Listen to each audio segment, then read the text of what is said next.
نکاح کو، میاں بیوی کے رشتے کو قرآن پاک نے اللہ نے اپنی نشانیوں میں سے نشانی کہا ہے۔ یہ فاحد میاں بیوی کا رشتہ جسے کہا یہ میری نشانیوں میں سے نشانی۔ پتہ خرابی کہاں سے شروع ہوتی ہے؟ سب سے پہلے تو شادی ہوتی ہے غیر شرعی۔ غیر شرعی کول 10واں ہو جائے تو مولانا صاحب کو بلاؤ، نعت خاں کو بلاؤ، اور بچے کی شادی ہو تو پھر اب نہیں حضور سے پیار، اب نہیں محبت، اب کدھر گئی غلامی؟ کہ اللہ رسول سے صرف دکھوں کا رشتہ؟ بلاؤ نا اب بھی بینڈ باجا، یہاں تو بینڈ باجا کل والے دن بھی منگاؤ، 10ویں پہ بھی منگاؤ، اور دکھوں کی بات آئی تو قرآن شریف شروع کرا لیا، اور جب سکھ آئے پھر آپ نے موت شروع کرا لی۔ اور بھائی مصطفیٰ کی نعت والے کو نا نعت ہی اچھی لگتی، اسے برات والے دن بھی نعت ہی اچھی لگتی، شادی والے دن بھی نعت ہی اچھی۔ پہلی بات تو یہ کہ غیر شرعی حرکات ہوتی ہیں شادی، اور ڈھیروں ہوتی، ڈھیروں۔ سب سے بری حرکت کون سی ہے؟ سب سے بری حرکت یہ ہوتی ہے کہ لڑکے اور لڑکیوں کا جوش و خروش سے شادیوں پہ جانا، اور پھر مووی والا آتا ہے وہ لڑکیوں کی عورتوں کی مووی بھی بناتا ہے، اور اب تو اللہ خیر کرے مووی کو ویسے لوگوں نے فرض کفایہ سمجھ لیا ہے۔ اللہ معاف کرے، ہر آدمی نے ہاتھ میں موبائل پکڑا، اتنا ضروری کام ہے یہ۔ مووی بنتی ہے، مہندی ہوتی ہے، ناچ گانا ہوتا ہے، تماشے لگتے ہیں، پھر میں حیران ہوتا ہوں جوان لڑکیوں کے ہاتھوں میں پھول دے کے انہیں کھڑا کیا جاتا ہے کہ دولہا جب آئے تو پھول پھینکنا۔ دولہے کے ساتھ بوڑھے بوڑھے لوگ ہوتے ہیں کہ جوان لڑکے ہوتے ہیں؟ بولے تو وہ پھول کیوں لڑکیاں پھینکتی ہیں؟ لڑکیاں ساری برقعے میں ہوتی ہیں، چھپے ہوئے منہ ہوتے ہیں، تو سارا خاندان تو بیوٹی پارلر سے تیار ہو کے آیا ہوتا ہے، تو آپ تو گناہ کو آواز دے رہے ہیں۔ پتہ ہے رسم کیسے ایجاد ہوئی؟ صاحب فتوح الشام نے لکھا ہے یہ لڑکیوں کے پھول پھینکنے کی رسم جب قادسیہ کے علاقے حضرت سعد بن ابی وقاص رضی اللہ تعالیٰ عنہ فتح کر رہے تھے، تو آپ ایک ایسے علاقے سے گزرے جس کی عمارتیں بڑی شاندار تھیں۔ علامہ واقدی کہتے ہیں کہ دور دور سے لوگ وہ عمارتیں دیکھنے آتے تھے کہ بھئی فن تعمیر کا شاہکار ہے یہ چیزیں۔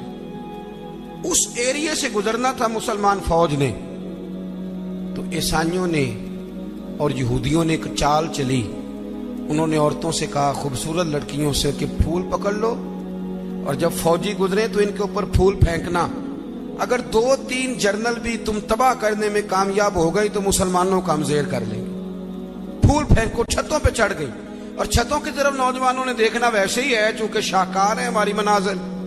حضرت سعد بن ابی وقاص رضی اللہ تعالیٰ عنہ آگے آگے تھے، سمجھ آ رہی ہے نا میری باتوں؟ آگے آگے جا رہے تھے، کمان کر رہے تھے فوج کی۔ جب آپ نے دیکھا عورتیں چھتوں پہ ہیں تو حضرت سعد بن ابی وقاص شرارت سمجھ گئے، سازش سمجھ گئے۔ لوگ زہر بھی جو ہوتا ہے نا، زہر بھی دودھ میں ڈال کے دیتے ہیں، ڈائریکٹ نہیں دیتے، انہیں پتہ ہوتا ہے کہ زہر رگوں میں کیسے اتارنا ہے۔ جناب سعد بن ابی وقاص آگے آگے تھے، جب دیکھا عورتیں چھتوں پہ ہیں تو فوراً بولے، گھوڑے پہ چڑھ گئے اور فوج کی طرف توجہ کر کے کہنے لگے فوجیو تمہیں پتہ ہے نا اللہ کیا فرماتا ہے؟ رب فرماتا ہے مردوں سے کہو نظریں جھکا کے رکھیں۔ نظریں کون بلا؟ جی مومن مرد۔ قرآن مجید نے حکم دیا کہ مومن مرد نظریں، اس کا مطلب ہے مرد وہ نہیں ہوتا جو اکڑ اکڑ کے چلے، مرد تو ہے ہی وہ قد اونچا ہو نظریں جھکی ہوئی، مرد کہتے ہی اسے۔ مردوں سے کہو نظریں جھکا کے رکھیں۔ 10,000 فوج تھی، عورتیں پھول پھینکتی نہیں، 10,000 فوجی گزر گیا پر ایک نے بھی نظر اٹھا کے نہیں دیکھا۔ جب سارے گزر گئے تو ان عورتوں نے پلیٹیں پھینکی اور کہنے لگی او بے شرمو یہودی اور عیسائیوں، تم کس طرح کے لوگ ہو، اپنے مقاصد کے لیے بہو بیٹیوں کو استعمال کرتے ہو، اور یہ کتنی شان والے ہیں، ایک آیت سنی ہے نظریں جھکا لی ہیں، تم بھی غلط ہو، تمہارا طریقہ بھی غلط ہے۔ آج کے بعد ہم مدینے والے رسول کا کلمہ پڑھیں گے، ہم مسلمان ہوا کریں گے۔ اور ہمارے ہاں شروع انہوں نے کی تھی، اور اللہ خیر فرمائے رنگ ہم نے پکڑ لیا اس کا۔ ہمارے ہاں عورتیں پھول پھینکتی، بزرگ نہیں پھول پھینک سکتے، نوجوان نہیں پھینک سکتے۔ خدا کا خوف کریں۔ اور پھر مرد عورتوں کا اختلاط ہوتا ہے، اور پھر اس سے آگے شادی کے بے پناہ خرچے، بے پناہ قرضہ اٹھا کے شادیاں کرتے ہیں۔ نکاح میں تو 2 آدمی جائیں گے، 2 جوڑے جائیں گے، اور میں آپ کو ایک شرعی حکم بتاتا ہوں، آپ کا سگا بھائی، ادھر دیکھو میری طرف، سگا بھائی اپنے بیٹے کی شادی پہ اگر آپ کو نہ بلائے تو اس سے ناراض ہونا جائز نہیں۔ تسی تے میرے نال بھی ہو گئے۔ او بھائی، سگا بھائی بھی اگر اپنے بیٹے کی شادی پہ نہ بلائے تو اس کی مرضی ہے، نہ بلائے چاہے نہ بلائے، اس سے ناراض ہونا جائز۔ تو آپ کو تو منگنی میں نہ بلائیں تو ناراض ہو جاتے۔ اور اگر کوئی کارڈ بھیج دے نا صرف ولیمے کا، کہنے نے ولیمے تے بھی وہی جان کے جڑے جانج نال گئے سن، اسی صرف ولیمے تے، بھئی فرض ہے آپ کا جانا۔ ہاں حضور نے حکم دیا کہ ولیمے کی دعوت دے تو ضرور جایا کرو، لیکن اس کے اتنے زیادہ خرچے ہم نے کر دیے، ہمارے بچے، آپ ناراض نہ ہونا، گناہ اس لیے عام ہو گیا کہ ہم نے نکاح مشکل کر دیے، نکاح مشکل ہو گیا۔ اگر ہم اس کے اخراجات کم کریں، میں شادیاں دیکھتا ہوں، مجھے لگتا ہے اتنے پیسوں میں 6 شادیاں ہو سکتی ہیں۔ قرضہ اٹھا کے شادی کر لی، 15 دن نہیں گزرتے تو پیسے لینے والا آ جاتا ہے، وہ کہتا میرے تو رکھنا پہلے، اور وہ بچہ بیچارہ اس نے کیا شادی کے بعد خوش رہنا، وہ تو قرضے ادا کر رہا ہے، گھر میں لڑائی پڑی ہوئی، 1 مہینہ پورا بی زیور نہیں بیچاری پہن سکتی، وہ سارا قرضے میں چلا جاتا ہے۔ غلط کام کرتے ہیں ہم۔ سنو، حضرت عبد الرحمن ابن عوف رضی اللہ تعالیٰ، صحابہ میں سب سے امیر آدمی، سب سے امیر، یہ بخاری میں حدیث ہے، فجر کی نماز نا انہوں نے نبی کریم علیہ السلام کے پیچھے پڑھی، سفید کرتا پہنا تھا تو اس کو زرد رنگ کا داغ لگا ہوا تھا، توجہ ہے نا میری بات، سفید کرتا اور زرد رنگ کا داغ۔ نبی پاک صلی اللہ علیہ وسلم نے کہا یہ عبد الرحمن یہ کیا ہے؟ عرض کی یا رسول اللہ میں نے رات کو نکاح کیا تھا، خوشبو لگائی تھی تو وہ داغ رہ گیا۔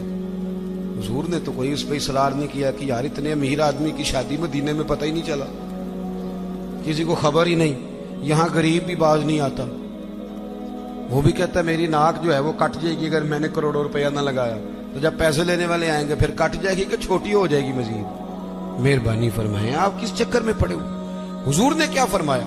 نبی کریم صلی اللہ علیہ وسلم فرمانے لگے نکاح کر لیا تو ولیمہ ضرور کرنا، چاہے 1 بکری ہی ذبح کرو۔ تو اپنے گھروں کے اندر سکون کا ماحول قائم کریں، شادی اور بیاہ کو حضور کی سنت کے دائرے میں لے کے آئیں۔ یہ وفاداری کا رشتہ ہے، یہ خلوص کا رشتہ ہے، اس رشتے کو خلوص والی منازل کی طرف لے کر کے جائیں۔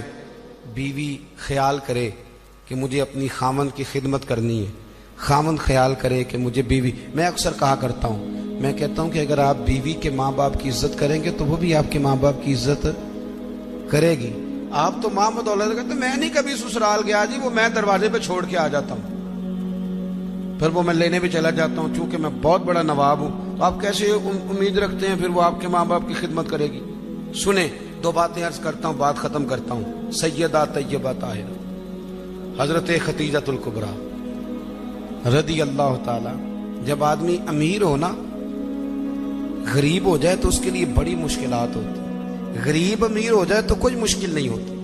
حضرت خدیجہ الکبریٰ مکے کی ملکہ تھی، 20 کنیزیں نوکرانیاں گھر میں کام کرتی تھی۔ پھر سیدہ خدیجہ کلمہ پڑھ گئی، پھر مسلمان ہوئی، حضور سے نکاح ہوا، اگرچہ حضور نے اعلان نبوت بعد میں کیا، لیکن حضرت خدیجہ الکبریٰ رضی اللہ تعالیٰ عنہ کہتے ہیں میں تو اسی وقت، یہ کلمے کا معنی جو میں نے بیان کیا یہی سمجھ لیں، میں تو اسی وقت ہی سمجھ گئی تھی جب میرے غلام نے آ کے بتایا کہ بادل کے ٹکڑے سایہ کرتے ہیں، درخت ان پہ جھکتے ہیں، فرماتے ہیں میں تو اسی وقت ہی محبوب کی غلامی میں آ گئی، نکاح ہو گیا، حضور کی بارگاہ میں آ گئی، فرماتی ہیں میں نے نا ظہر کے وقت سارا مال حضور کی خدمت میں دیا، 20 کنیزیں، غلام، ظہر کے وقت، اور عصر سے پہلے پہلے محبوب نے ہر شے اللہ کے رستے میں تقسیم کر دی۔ یہ وقت بھی بطور تمثیل ہے کہ جتنا زور عصر کے درمیان وقت ہوتا ہے اتنے وقت میں بانٹ دیا حضور نے سارا کچھ۔ اتنی امیر بی بی اور پھر وہ غریب ہو جائے۔ حضرت خدیجہ نے پھر وہ وقت بھی دیکھا کہ آپ کے کپڑوں کو 20 پیوند لگے ہوتے تھے، 20 پہلے کبھی پانی کا پیالہ اٹھ کے نہیں پیا، پھر گھر میں جھاڑو بھی دیتی، پھر گھر کے سارے کام کرتی۔ ایک دن نا مسند امام احمد میں موجود ہے، کھانا پکا کے نا حضرت خدیجہ الکبریٰ کھانا پکا کے باورچی خانے سے نکلی تو کپڑے سارے پیوند سے بھرے ہوئے، پاؤں مبارک پر بھی گھر کے کام کاج کی وجہ سے بہت ساری چیزیں لگی ہوئی، پیر چوم رہی ہیں بہت ساری چیزیں۔